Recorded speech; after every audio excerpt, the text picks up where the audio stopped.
I believe that the Bible is the documentation of the emergence of the idea of the divine individual. That's essentially what it is. Okay, so that's been established and everyone more or less agrees on it. This idea that's emerged in the West, that consciousness is the mediator between chaos and order, and the generating, the phenomena that generates experience, and that you can think about that as a divine category of existence. And so that's very cool, and you see a very high order ethic emerge out of that. I do believe at the most fundamental level, and I think this is the remarkable realization of Western civilization, is that the well-developed individual is the antidote to the tyranny of society and biology. Car guy at the car rental place last night told me the same thing. Get the hell out of where you're safe, into what you don't know. Well, what are you going to find there? Well, your fortune. No, you're going to find the catastrophes of life. But if you keep yourself morally oriented and you make the right sacrifices, which is the Abrahamic story to a T, then you can transcend the catastrophe of being and prevail. I mean, it's, who the hell doesn't want to hear that? It could easily be. We don't know. The science on that is sufficiently settled so that someone can come out and say that's scientifically credible. It's not like I have anything to learn from you, or even that learning is possible, or even that there are two people having a discussion. Don't kid yourself. You don't have ideas or opinions, and there's no dialogue between us. That doesn't exist. You better bloody well watch out. It's the gulag for you. That's like a satirical realm where I don't know what it is. It's defensive humor. Most of the things that are wrong with you are kind of low, what would you call it, second rate and embarrassing. I'm going to stick my neck way the hell out because why not? You know, you're this sort of sad, suffering creature that's capable of a fair bit of malevolence. Being is a tragic state. Human being is a tragic state. It's a never-ending source of satisfaction. I have thought that through, because I thought through, for a variety of reasons, what the limits of my potential behavior are.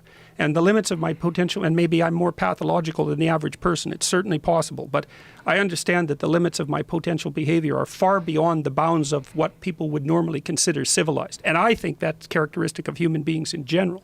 You're a loser. You bully someone weaker than you, you're a loser.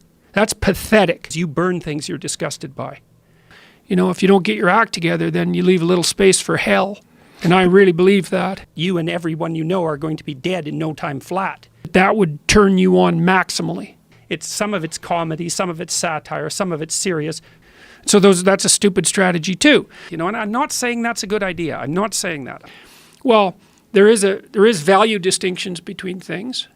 Some things are worth doing and some things aren't. There are exceptions. I mean, there's nothing stupider than a smart person who went wrong. There's another thing going on right now. I've been trying to characterize the state of the sociological and psychological landscape that we all inhabit right now. And I think we're in a position of radical instability. That's a very interesting thing because it's really put their tails in a knot in Scandinavia. It's a very confusing place. It's certainly not an organized place. The Swedish foreign minister told me to go climb back under the rock that I came out from under when I was in Scandinavia because I was describing this science. Okay, so that's their biological programming, let's say. Misogynist because I think that because I've been putting forward the evidence that there are genuine differences between men and women. There's actually a reason. It isn't just arbitrary. As soon as you assume that you're a victimizer, well, then it's not so much fun. Very tricky line to walk. XYs cannot hit XXs. How's that? Men who are men don't need money. They need function. Well, you know, when you have an opportunity that's completely preposterous, you're a fool to take it for granted. The landscape has changed. And it's changed incrementally or in a revolutionary way. We don't know. There's just no denying it. It's like, well, it's a statement from nature. So what are you going to do? You're going to pretend that that's not the case? Now, there's a genetic lottery thing going on there that's kind of rough. Obviously, physical competition it's easy for that to border on cruel. The fact that historical ignorance plays a role in this is absolutely certain. All right, now then you put those two groups head to head in a battle for 4 years and see who's standing at the end.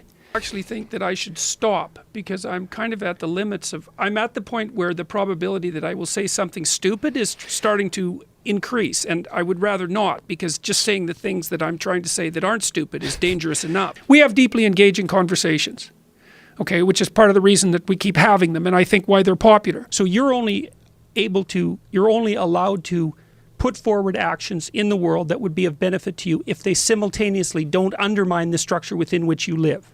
Or you could say that males are more likely to pursue high-risk, high-return strategies. Aggressive men and infants are not the same creatures. And maybe that's just reasonable. I'm not saying that's the case, but you can make a case for that. That guy is an athlete. Oh.